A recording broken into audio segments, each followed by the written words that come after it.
이제 팔복 두 번째로 애통하는 자가 복이 있나니 위로를 받을 것이라, 이런 말씀을 통해서 또 은혜를 나누기를 원합니다. 여러분, 지난주에 우리 심령이 가난한 자가 복이 있나니 천국이 그들의 것임이라, 첫 번째 복을 살펴보았는데요. 심령의 가난함도 가짜가 있어요. 짝퉁이 있다는 말입니다. 근데 애통도 마찬가지입니다. 거짓 애통이 있어요. 가짜 애통이 있다는 말입니다. 가짜로 애통하는 것은요, 아무리 애통해봤자 복되지 않습니다. 애통하는 자는 복이 있나니 그랬잖아요. 근데 복된 애통이 있고 복되지 않은 애통이 있어요. 가짜 애통이 있다는 겁니다. 그 가짜 애통이 뭘까요? 이런 겁니다. 자기 자신이 그냥 불쌍해서 애통하는 거예요. 자기 자신이 불쌍해서. 또는 남이 원망스러워서 애통하는 거. 그게 가짜 애통이에요. 구체적으로 이런 겁니다. 나는 왜 부잣집에서 태어나지 못하고 흙수저 집안에서 태어나서 이렇게 자기의 모습이 너무 불쌍해서 슬퍼하고 애통하는 거.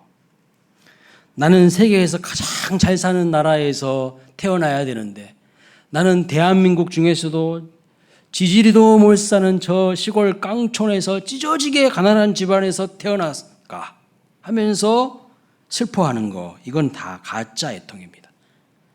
젊은이들이 대한민국을 가리켜서 뭐라고 하냐? 헬조선이라고 합니다. 헬조선. 무슨 뜻이냐?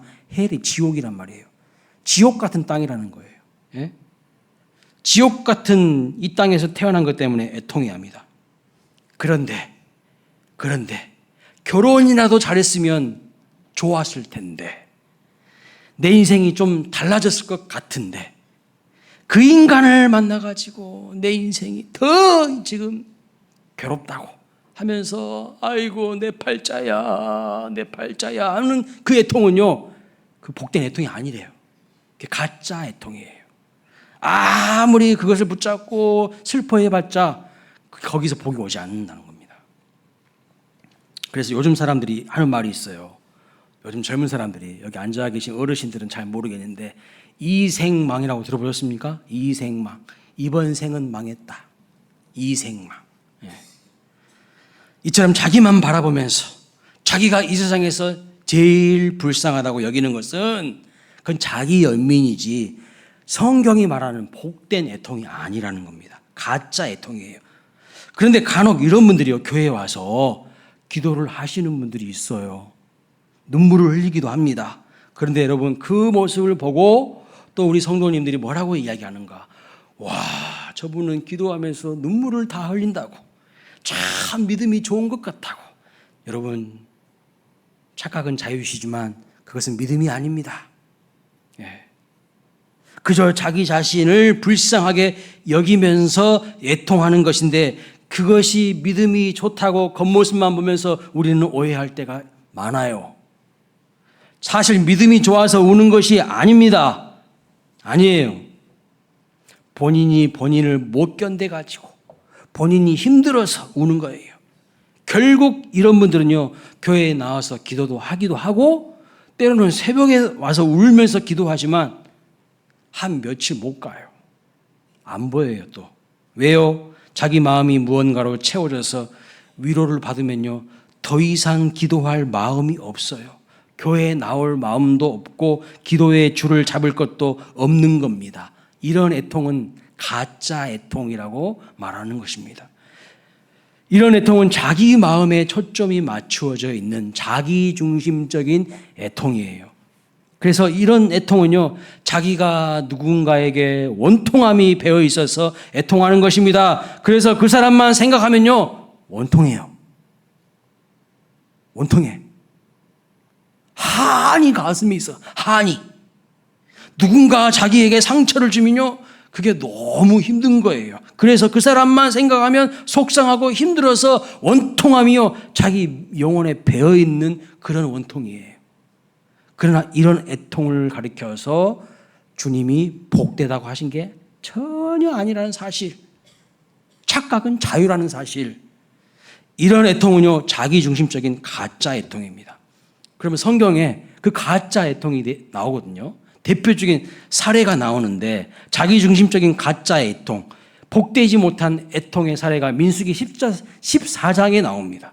민수기 14장에 보면 가나안 입성을 앞두고 12명의 정탐꾼을 가나안 땅에 먼저 보내요. 그리고 10명의 정탐꾼들이 돌아와서 보고를 합니다. 근데 뭐라고 보고하죠? 우리는 가나안 땅에 사는 거인 족속, 아낙 족속에 비하면 우리는 메뚜기처럼 별 볼 일 없고 약하고 약하다고 보잘것없다고 이런 보고를 할 때 그 보고를 들은 이스라엘 백성들의 반응이 뭐였을까요, 여러분? 민수기 14장 1절 말씀 보세요. 온 회중이 소리를 높여 부르짖으며 백성이 밤새도록 통곡하였더라. 한 사람이 아니에요. 온 백성이, 그것도 짧은 시간이 아니에요. 밤새도록, 날이 새도록 뭐 했다고요? 통곡하고 애통했어요. 이것이 대표적인 복되지 못한 가짜 애통이에요. 날 새고 울어봤자 그 애통은 하나님의 마음을 전혀 움직이지 못하는 가짜 애통이에요. 여러분, 악어도 눈물을 흘린다고 합니다. 악어의 눈물이 무슨 눈물이죠? 가짜 눈물이에요. 거짓 눈물이라고. 왜 이 애통이 가짜 애통입니까? 바른 믿음에 근거한 애통이 아니에요. 하나님의 약속을 의지하면서 상황을 해석하는 것이 아닙니다. 하나님 바라보지 못하고 불신과 의심에서 오는 슬픔이었어요. 이건 복된 애통이 아니죠. 이런 애통은요, 뭐라고 하는가? 자기 연민이라고 하는 거예요. 자기 연민에 빠진 거예요, 그냥. 결국 그들을 인도한 하나님을 대신한 모세와 아론을요, 원망합니다. 그리고 애굽으로 다시 돌아가자고 퇴행하는 것을 볼 수 있어요. 퇴행이에요. 원망과 퇴행이 나타나요. 그러면 오늘 본문에서 말씀하는 애통은 어떤 애통을 말하는 것일까요? 복된 애통은 어떤 애통일까요?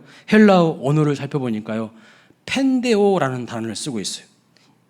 이 펜데오라는 슬픔은 세 가지의 의미가 있습니다. 첫째는 가장 사랑하는 존재를 잃었을 때처럼 마음 깊은 곳에서 우러나오는 애절한 통곡과 애도를 말하는 겁니다. 예를 들면 야곱이 사랑하는 아들 요셉을 잃었을 때 애통해야죠. 형들이 요셉을 팔아버렸어요. 그리고 아버지한테는 뭐라고 말하냐면 요셉이 죽은 것 같다고 딱 꾸며가지고 아버지한테 이야기합니다. 그때 야곱의 마음속에 큰 애통이 있었어요. 창세기 37장 34절을 보십시오. 자기 옷을 찢고 굵은 배로 허리를 묶고 오랫도록 그의 아들을 위하여 애통하니. 자녀를 잃고 애통하는 그 마음이 바로 하나님 아버지께서 우리를 향한, 자녀된 우리를 향한 마음이기 때문에 이 애통이 복된 애통이라고 말하고 있어요. 두 번째는요, 자신의 죄나 세상의 죄를 보면서 탄식하면서 슬퍼하는 겁니다. 예를 들면 이런 거예요. 다윗이 밧세바를 취한 후에 자신이 범죄한 것을 후회하며 탄식하며 슬퍼하며 애통합니다. 침상이 눈물로 다 적셔질 정도로 계속 다윗이 회개하면서 애통해했어요. 그리고 구약의 선지자들이요, 세상에 물들어버리고 정체성을 다 상실해버린 그 성도들을 바라보면서 세상의 불의를 보면서 탄식하며 슬퍼했던 애통을 말하는 것입니다. 소금이 그 맛을 잃어버리면 밖에 밟힐뿐이라고 했는데 이제 하나님의 사람들이라고 하는 저들이 변질됐어요. 타락합니다. 하나님의 임박한 형벌과 채찍에 맞아서 고통당할 것을 선지자들은 다 내다보면서 탄식하며 슬퍼했던 애통을 말하는 거예요.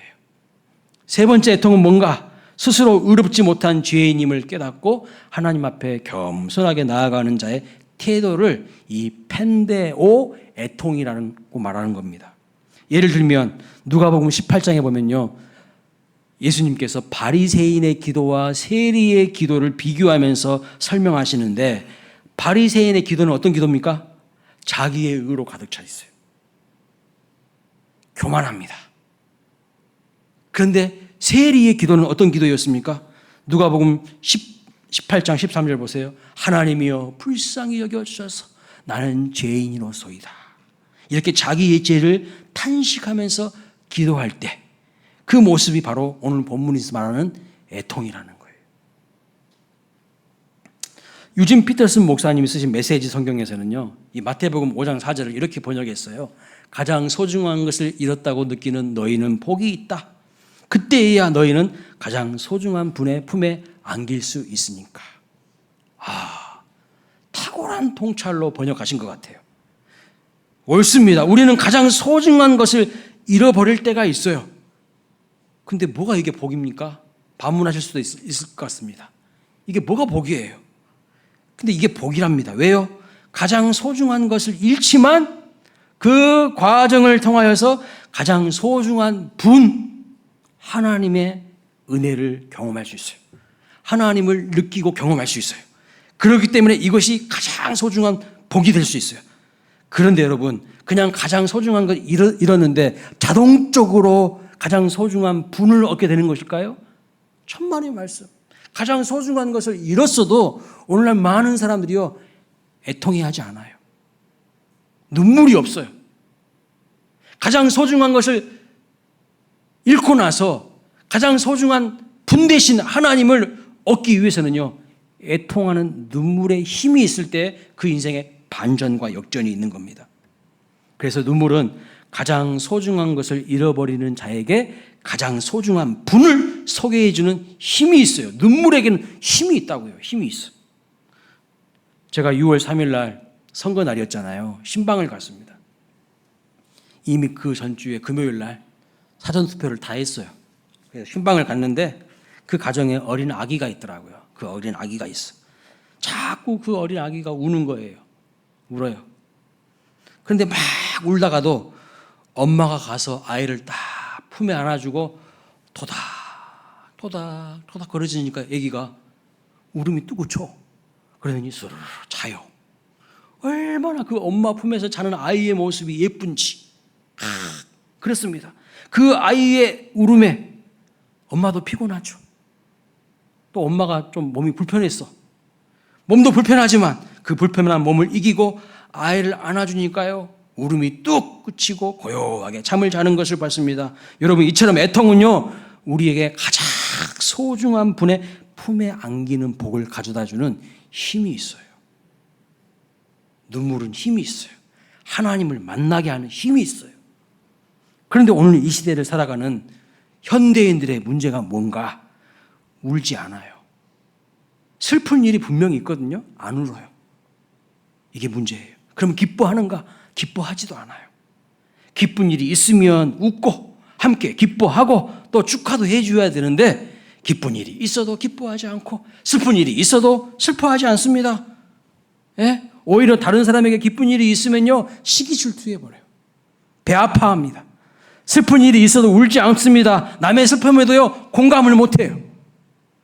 여러분, 세월호 사건이 있었을 때 승객들을 속이고 제일 먼저 그 배에서 탈출한 사람이 누굽니까? 그 배를 몰던 선장이었어요. 배 안에서 벌어질 생지옥이 눈앞에 뻔히 보이는데도 남의 불행에는 아랑코지 하지 않고 자기 행복을 위해서 탈출합니다. 그 선장은요, 배를 항해할 탁월한 기술은 있을지 모르겠지만 남을 불쌍히 여기며 애통해하는 능력이 없는 사람인 거죠. 이런 사람을 가리켜서 감정장애자라고 합니다. 감정장애자. 여러분, 대한민국 최초의 시각장애인이자 장애인 박사이자 미국 백악관에서 정책 차관보를 역임한 강영우 박사님이란 분이 있어요. 시각장애인이에요. 근데 이분이 미국으로 유학 가가지고 박사학위, 교육학 박사학위까지 받아요. 얼마나 탁월한지 백악관에서 한국 사람임에도 불구하고요, 그 사람을 정책 차관보로 써요. 그런데 이분이 얼마나 훌륭한가. 아들과 함께 25만 달러를 모아서 기부를 합니다. 여러분, 누가 진짜 장애인일 것 같습니까? 멀쩡한 눈을 가지고 있지만 마음이 고장난 이 선장이 장애인이 아닐까요? 주님이 이러한 매정한 사람들을 보면서 하시는 말씀이 있어요. 하나님을 형식적으로 믿는 마음이 다 메마른 그 당시 종교인들, 바리새인들, 서기관들, 이런 사람들을 가리켜서 주님이 뭐라고 말씀하셨는가? 누가복음 7장 32절. 피리를 불어도 너희는 춤추지 않고 우리가 곡하여도 너희가 울지 아니하였도다. 여러분, 과연 무능이 뭘까요? 무능.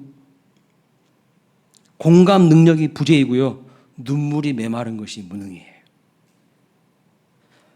지적인 무능, 경제적인 무능보다 더 무서운 것은요, 감정의 무능, 공감의 부재입니다. 왜냐하면 경제적인 무능은요, 자기를 고생시키긴 하지만 감정적인 무능은 다른 사람을 죽일 수도 있어요. 다른 사람의 아픔을 못 느끼기 때문에 다른 사람을 해롭게 해도요, 슬퍼하지 않아요. 다른 사람의 아픔과 고통을 느끼지 못하는 것이 심각한 겁니다. 그래서 그런 점에서 우리 자신을 점검해 봐야 돼요. 나는 과연 하나님의 은혜를 노래하고 하나님을 기뻐하고 하나님을 향하여 춤을 추고 있는가? 나는 과연 다른 사람의 아픔을 이해하고 공감하는 사람인가? 여러분은 어떠신 것 같아요? 스스로를 한번 생각해 보세요. 혹 나는 냉혈 인간은 아닌가? 혹 나는 목석 인간은 아닌가? 그렇다면 회개해야 될 것입니다. 하나님은 우리에게 지성과 감정과 의지, 전 인격을 주셨어요. 왜냐? 그 지성과 감정과 의지, 이 동물에게는 없어요. 짐승에게는 없어요. 하나님의 형상으로 창조된 인간에게만 주셨습니다. 왜 주셨을까요? 그걸로 하나님과 교통하고 하나님과 인격적으로 교제하고 하나님을 예배하기 위해서예요. 그런데 오늘 우리는요, 하나님을 예배하는 것이 지루해요. 의무감이에요. 즐겁지가 않아요. 그런데 축구 경기장 가보세요. 야구 경기장 가보세요. 예배당에서는 입도 뻥끗 안 했던 사람들이요, 입을 얼마나 크게 열면서 막 핏대를 세우면서 응원하는지. 그 사람은 야구를 예배하는 거예요. 축구를 예배하는 거지.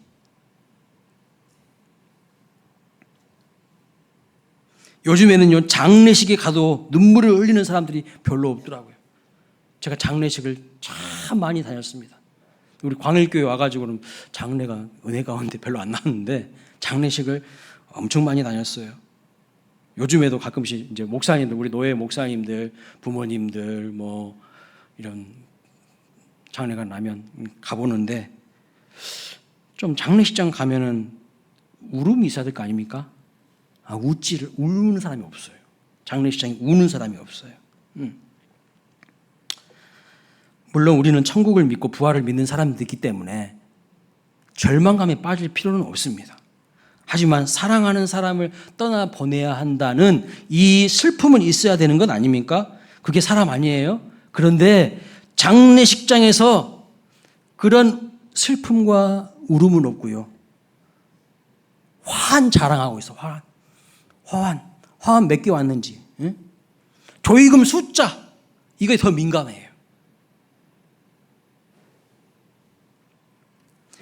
여러분, 지금까지 눈물이, 애통이 복을 가져오게 하는 힘이 될 수 있다고 했는데 여전히 우리는 잘 이해가 안 돼요. 애통은 애통이고 고통은 고통이지 어찌 그것이 복이 될 수 있냐고 반문할 수도 있을 것입니다. 그렇죠? 어떻게 애통이 기쁨이 되고 슬픔이 즐거움이 되냐? 어떻게 슬픔과 아픔이 복이 될 수 있냐고 잘 이해되지 않는다고 그렇게 이야기할 수 있을 것 같습니다. 그래서 성경이 말씀하시는 애통에 대해서 조금 더 깊이 들여다봐야 됩니다. 고린도후서 7장 10절 말씀을 읽어볼까요? 시작. 하나님의 뜻대로 하는 근심은 후회할 것이 없는 구원에 이르게 하는 회개를 이루는 것이요 세상 근심은 사망을 이루는 것이다. 여기 보면 두 가지의 근심이 있네요. 하나님의 뜻대로 하는 근심이 있고 세상 근심이 있어요. 하나님의 뜻대로 하는 근심은요, 우리를 어떻게 만듭니까? 구원에 이르는 회개를 하도록 만들어요. 그러나 세상 근심은 어떻게 만듭니까? 우리를 좌절과 절망에 빠지게 하고 죄를 범하게 만들고 그 결과 사망에 이르게 한다고 말씀하고 있어요. 영어 성경을 보니까 우리말로는 근심이라고 했는데 영어 성경에는요, sorrow, 슬픔이라고 말하고 있어요. 하나님의 뜻대로 하는 근심을 godly sorrow, 세상 근심은 worldly sorrow 이렇게 표현하고 있어요.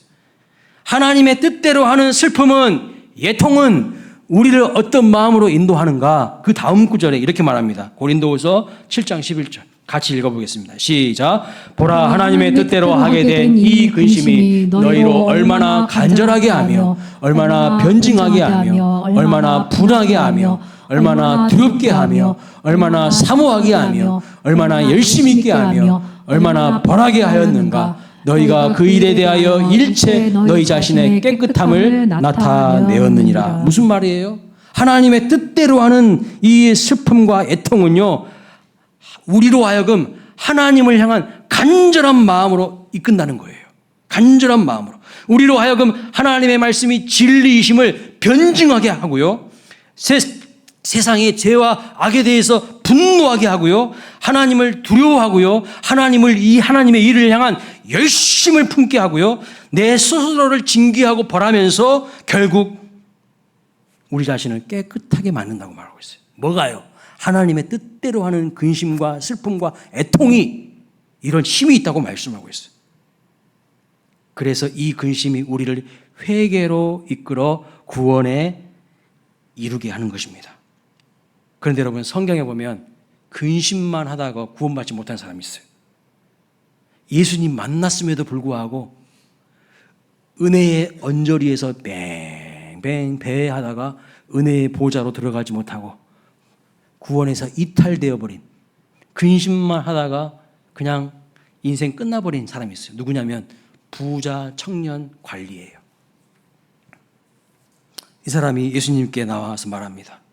예수님, 나는 부자예요. 나는 사회적 신분도 높아요. 관리예요. 높은 관리예요. 그런데 나는 젊기도 해요. 나는 청년이에요. 건강도 있어요. 나는 세상에서 행복할 모든 조건을 다 갖추고 있어요. 부자이지, 권력자이지, 건강도 해. 근데요, 예수님, 나 행복하지 않은데? 어떻게 하면 행복할 수 있을까요? 어떻게 하면 내가 기쁜 삶을 살 수 있을까요? 어떻게 하면 내가 영생을 누릴 수 있을까요? 예수님한테 질문을 던져요. 아, 좋은 질문이에요. 탁월한 질문이에요. 근데 예수님이 뭐라고 합니까? 아, 너 부자지? 너한테 있는 그 부와 재산 가난한 사람들에게 나눠주고 너는 나를 따라. 그 말을 했을 때 이 부자 청년의 반응이 뭐냐면 근심만 해요. 근심만. 생각만 한다고. 세상적인 근심만 하는 거예요. 그리고 예수님 따라가지 않았어요. 뭘 의미하는 걸까요?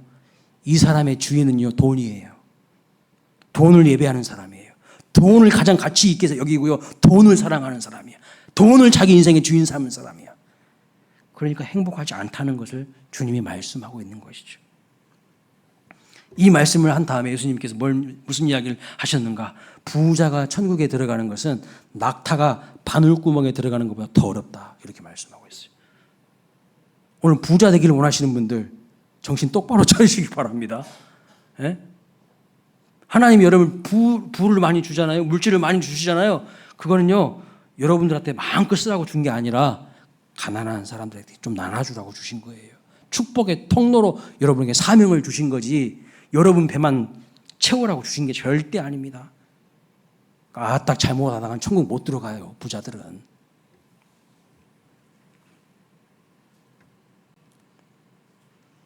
부자는요, 돈이 자기 인생에서 가장 가치 있는 것이라고 생각했어요. 그 돈을 예배하는 거예요. 부자 청년이 했던 근심은 그러니까 세상적인 근심입니다. 어떻게 이렇게 좋은 부와 재산을 내가 포기할 수 있어? 절대 못해. 부자는요, 세상적인 욕심에서 비롯된 근심만 했어요. 그런데 곧 바로 뒤에 보면 삭개오라는 사람들이 나오는데 이 삭개오도요, 돈이 최고라고 생각한 사람이에요. 그래서 돈을 위해서요, 자기 동족도, 자기 민족도 팔아요. 자기 양심도 팔아요. 종교도 다 팔아버려요. 돈이 최고지. 무슨 하나님이 밥 먹여줘? 내 민족이, 내 동족이 밥 먹여주냐고. 다 팔아버려요. 다 배신해. 그래서 돈 엄청나게 많이 벌었어요. 그런데요, 삭개오가 행복하지 않았어요. 외로웠어요. 고독했어요. 삶이 즐겁지 않았어요. 마음이 무겁고 근심이 가득했습니다. 그러다가 예수님을 만나게 되는데 돈이 가져다 주지 못하는 진정한 마음의 평안과 기쁨을 누리면서 돈보다 예수님이 더 가치가 있다는 것을 발견하게 된 겁니다. 사랑하는 성도 여러분, 우리도 세상 근심을 내려놓고 하나님의 뜻대로 하는 근심과 애통을 통하여서 진정한 복을 누리게 되시기를 주님의 이름으로 축원합니다. 그렇다면 우리가 어떻게 하나님의 위로와 복을 받는 그 애통의 자리로 나아갈 수가 있을까요? 어떻게 하나님의 뜻대로 근심할 수 있을까요? 내 안에 있는 죄를 발견할 때 진짜 애통하는 사람이 되는 겁니다. 따라서 해보세요. 죄에 대한 재발견. 그렇습니다. 하나님의 뜻대로 근심하는 사람들은요, 자기 안에 죄를 발견해요. 우리를 불행하게 만드는 것은 겉으로 보면 가난인 것 같아 보입니다. 질병인 것 같아 보입니다. 그런데 그 뿌리를 캐보면요, 거기에 뭐가 딱 또아리를 틀고 있는가? 죄가 또아리를 틀고 앉아 있어요. 왜 삶이 황폐하고 가정이 몰락합니까? 누군가가 거짓에 속아서, 누군가의 거짓에 속아서 사기를 당했기 때문이에요. 그렇죠. 아니면 가장이 노름과 방탕으로 가산을 탕진했기 때문입니다. 성실하지 않기 때문이에요. 맞잖아요. 왜 나라와 사회가 휘청휘청거리고 혼돈과 공허가 가득합니까? 권력욕에 빠져서 해야 될 사명은 감당하지 않고 자리 싸움에만 혈안이 되어 있기 때문입니다. 그 뿌리에도 자신의 죄이든지 남의 죄이든지 뿌리는 죄에 있어요. 욕심, 음란, 분노, 쾌락으로 마음이 병들었어요. 삶을 함부로 막 삽니다. 그런데 삶을 파멸시키는 그 핵심 원인은요, 죄예요, 죄. 죄의 본질이 뭡니까? 하나님으로부터 자꾸 떨어지려고 하는 거예요. 하나님으로부터 분리되려고 하는 거예요. 하나님, 내 인생에 간섭하지 마세요. 내가 하나님이지 뭐. 내가 내 인생의 주인이지. 이런 생각을 가지고 있는 겁니다. 그런데 중요한 것은 많은 사람들이 이 죄를 정직하게 대면하지 않는다는 거예요. 심각하게 생각하지 않습니다. 오히려 뭐라고 하냐? 남의 탓하기 바빠요. 그리고 재수가 없다고 해요. 운명과 팔자를 이야기합니다. 심지어 시대를 잘못 태어났다고 세월을 탓합니다. 낳아준 부모님을 원망합니다. 그러는 사이에 그런 사람들에서 입에서 나오는 내용들을 자세히 보세요. 자기 죄는요, 하나도 없어요. 전부 남의 죄예요. 모든 남의 탓으로 책임 전가합니다. 대단히 못된 습성이죠. 대단히 못된 습성. 이런 사람들의 가정과 집단은요, 결코 회복되기가 어려워요. 반성이 없잖아요. 여전히 혼돈이고 어둠 가운데 있는 것입니다. 그래서 이 죄를 발견하기 위해서, 내 안에 죄를 발견하기 위해서 꼭 필요한 것이 있습니다. 그것이 무엇일까요? 이중잣대를 버리는 거예요. 무슨 말이냐? 나와 남에게 다른 잣대를 들이대는 것, 이거 버리라는 거예요. 남이 하면 불륜이고 내가 하면 로맨스, 내가 하면 예술이고 남이 하면 추태라고 하는 거. 이중잣대를 버려야 돼요. 이중잣대로 살아가는 사람들은요, 절대로 자기 죄가 보이지 않습니다. 자기 죄가 안 보이면요, 진짜 애통할 수가 없어요. 복된 애통이 없어요. 세상이 썩은 것은 모두 남의 탓이고 네 탓이라고 목청을 높입니다. 그러나 애통하는 자는요, 이것을 마치 자기 죄인 것처럼 끌어안아요. 진짜 복된 애통을 마음에 품고 있는 사람은. 스데반 집사님이 돌에 맞아 죽어가면서 뭐라고 합니까? 사도행전 7장 20절에 주여 이 죄를 저들에게 돌리지 마옵소서, 이렇게 말해요. 민족의 죄를요, 마치 나의 죄처럼 아파하며 슬퍼합니다. 누가요? 에레미야 선지자가 그랬지 않았습니까? 하나님을 버려버리고 백성들이 삶이 망가질 때 하염없이 에레미야 선지자가 울며 기도하죠. 예수님도 누가복음 23장 28절에 이렇게 말씀하셨습니다. 예루살렘의 딸들아, 나를 위하여 울지 말고 너희와 너희 자녀를 위하여 울라 그랬어요. 여러분, 누가 애통해야 할 수 있을까요? 자기의 죄를 직시하고 발견한 사람입니다. 죄의 끝이 얼마나 비참하고 고통스러운지를 아는 자들이 애통할 수 있습니다. 예수 없이 살아가는 인생이 얼마나 헛되고 허망한지를 깨닫게 될 때 애통할 수 있어요. 여러분, 우리 인생은요, 훅 불면 다 그냥 티끌처럼 날아가는 인생, 훅 불면 촛불처럼 다 꺼지는 인생인데, 그런 인생이요, 무거운 죄의 짐까지 메고 살아갑니다. 그런데 인생을 직시하면요, 애통해할 수밖에 없어요. 그래서 하나님 앞에서 우리는 울어야 됩니다. 울어야 돼요. 죄를 버리기 위해서는 꼭 필요한 것이 있어요. 울어야 된다는 거예요. 애통해야 된다는 거예요. 그런데 죄를 버리기 위해서 또 필요한 것이 있어요. 그게 뭐냐면 이중잣대와 아울러서 쾌락마취죄를 버리는 겁니다. 마취제 맞으면 어떻습니까? 고통이 고통으로 느껴지지 않아요. 죄가 죄로 느껴지지 않아요. 그래서요, 죄를 지어도요, 사람들이 더욱 대담해집니다. 이번 주에 제가 뉴스를 보니까 10대 청소년들이 또 친구를 집단으로 성추행하고 구타했다는 뉴스를 봤어요. 친구들한테 폭력을 써서 돈을 뺏는 것을요, 자기들의 즐거움으로, 재미로 여겨요. 남의 고통이 자기의 기쁨이야. 이 감각이 다 마비돼 버렸어. 죄로 인해서. 어떻게 남의 고통이 자기 기쁨이 될 수 있습니까? 쾌락마취제를 맛본 거예요. 쾌락마취제를. 어떤 여성은요, 명품백과 화장품 1억 원어치를 사느라고 위조 지폐를 만들었다가 걸린 적도 있어요. 쾌락마취제에 중독된 것입니다. 최근 국회에서 여러 가지 특검법이 통과되었다고 하더라고요. 3가지 맞죠? 여러분, 앞으로 뉴스를 통해서 권력이라는 쾌락마취제에 중독되어서 죄에 둔감해지고 도덕적인 감각과 영적 감각이 다 상실된 망가진 정치인들 똑똑히 보게 될 것입니다. 똑똑히 다 드러나요. 이제 사필 규정이에요. 죄가 안 보이면 눈물이 사라지고요, 애통은 자취를 감춰버려요. 결국 쇠고랑을 차고 무너진 인생을 살게 됩니다. 그러니 무슨 위로를 받고 무슨 천국을 누릴 수 있겠습니까? 스위스의 라브리 공동체를 만들었던 탁월한 신학자이자 철학자이자 작가였던 프란시스 세포라는 분이 있습니다. 이분이 암으로 병든 몸을 이끌고 미국을 돌아다니면서 강의를 했는데 이런 말을 했어요. 읽어볼까요? 시작. 여러분, 행복을 삶의 목표로 삼지 마십시오. 그것은 불신자들이 구하는 것입니다. 성도들이 구할 것은 거룩입니다. 미국 성도의 문제는 행복은 구하지만 거룩은 구하지 않는 것입니다. 그렇습니다. 너무 맞는 말이에요.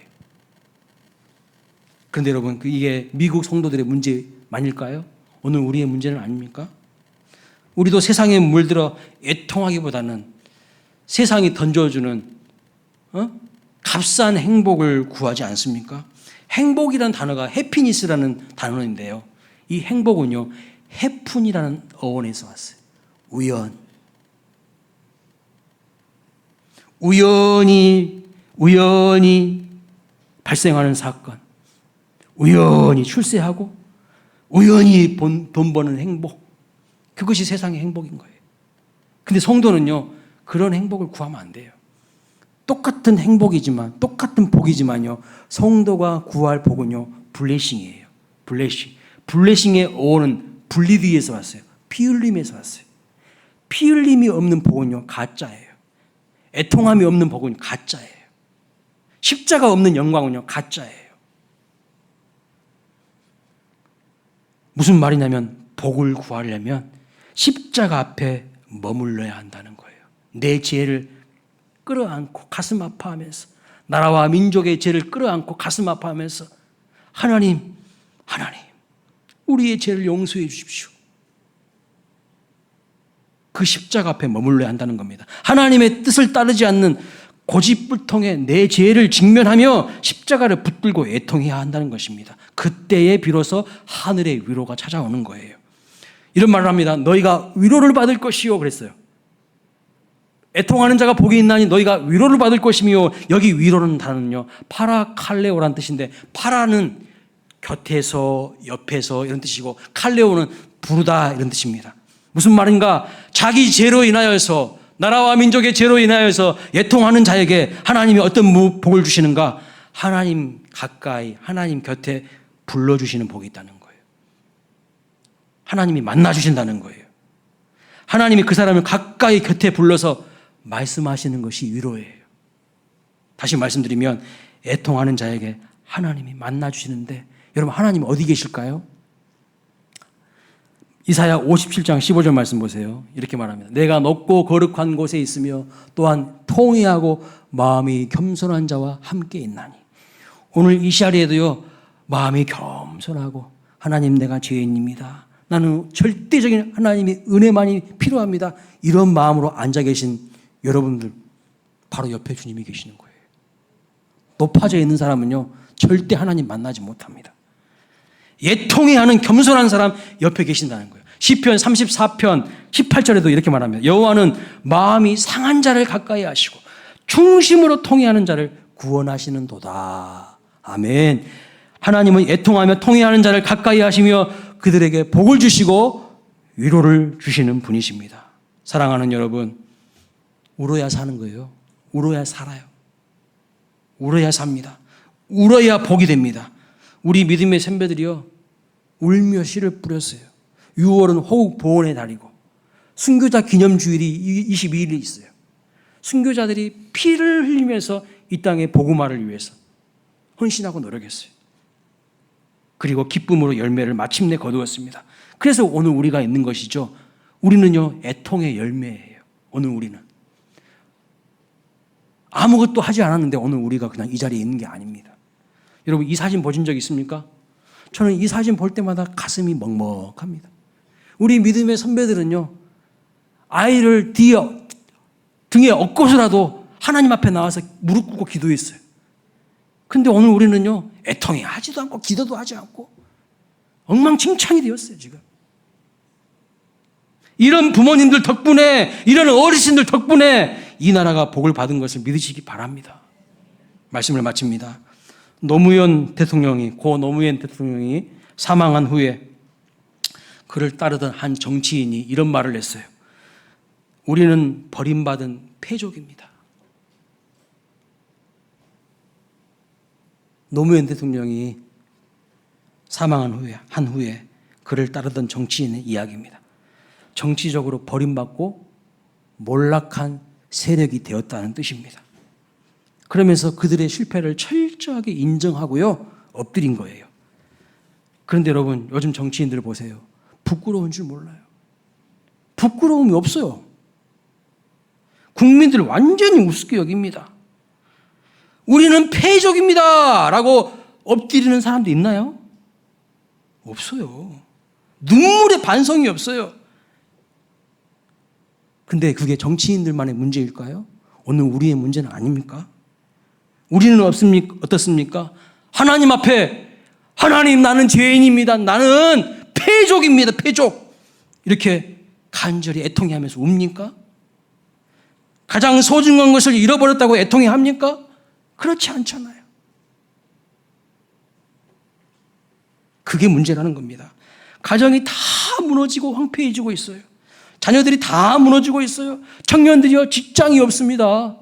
미래가 불투명해요. 결혼을 못하고요.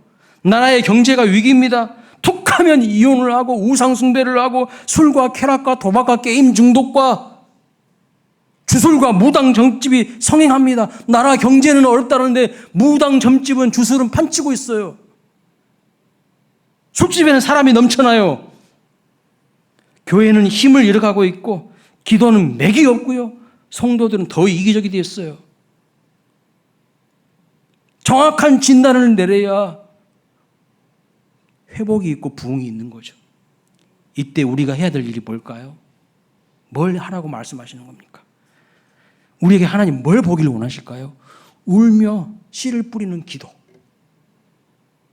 이거를 주님이 보고 싶으신 거예요. 울며 씨를 뿌리라는 거예요. 그러면 하나님이 반드시 하늘의 복으로 저와 여러분을 위로해 주실 줄 믿습니다. 이 진정한 애통이요 하나님의 품에 안기는 기쁨을 얻게 하는 거예요. 그 은혜를 경험하는 저와 여러분 되시기를 주님의 이름으로 축복합니다. 가짜 애통 말고요. 악어도 눈물을 흘린대요. 거짓 눈물. 그 악어의 눈물로 하나님을 속일 수 없어요. 진심으로 내 죄에 대해서 아파하고 눈물을 흘리는 거. 내 자녀가 예배 드리지 않아도 뭐 그럴 수도 있지. 이미 버린 마음이에요. 이미 그건 큰 하나님 앞에서 징계받을 마음이라고요. 진짜 깨어있는 믿음의 사람은요, 내 자녀가 하나님 앞에 예배드리지 않을 때 그 신발이라도 갖고 와가지고, 옛날 우리 어른들은 어땠어요? 내 남편이 예수님 안 믿으면 그 신발이라도 갖고 와가지고 울면서, 하나님 이 신발 주인공 여기 오게 해달라고, 하나님 바로 예배하고 섬기게 해달라고, 세상에 헛된 것에 빠지지 않게 해달라고 기도하지 않았습니까? 근데 오늘 우리는 세상이 던져주는 미끼를 덥석덥석 받아 먹으면서 그것이 기쁘다고 하고 있어요. 울지 않아요. 세상에 심각한 중독이 돼버린 오늘 우리의 모습, 하나님이 얼마나 가슴 아프실까? 하나님이 얼마나 지금 가슴을 치고 울고 계실까? 오늘 우리의 모습을 점검하면서, 하나님, 내가 다시 내 마음이 회복되기를 원합니다. 심령이 가난한 자가 애통할 수 있어요. 심령의 가난함의 결과가 애통입니다. 그 은혜를 누리시는 저와 여러분 되시기를 주님의 이름으로 축복합니다. 다 함께 자리에